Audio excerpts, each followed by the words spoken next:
शहाबी पत्थर कैसे वजूद में आते हैं?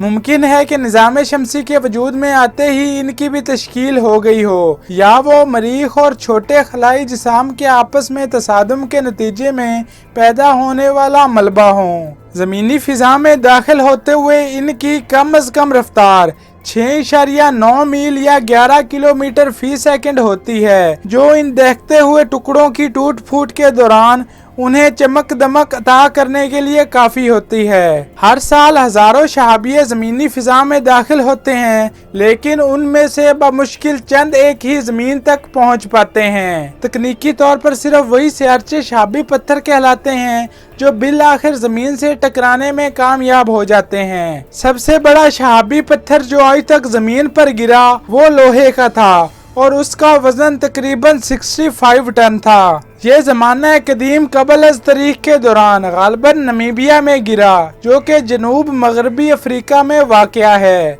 शहाबी पत्थरों की तलाश बहुत मुश्किल काम है।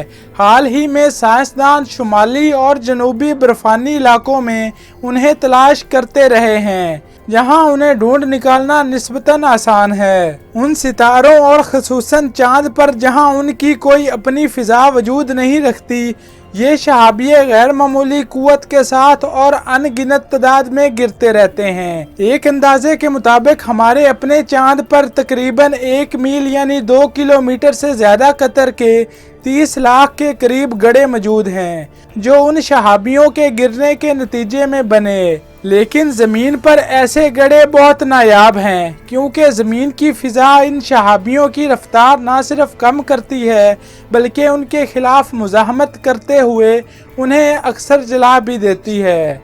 चलिए तो फ्रेंड्स, हमारी आज की वीडियो यहीं तक। अगर इस तरह की आप मज़ीद वीडियोस देखना चाहते हैं तो मेरे चैनल को सब्सक्राइब कर लीजिए और मेरी हर नई आने वाली वीडियो देखने के लिए बेल आइकॉन को प्रेस कर लीजिए। तो ज़ीशान फराज मिलेगा आपको एक नई वीडियो के साथ। तब तक के लिए दीजिए इजाज़त। फ़ी अमानिल्लाह। अल्लाह हाफिज़।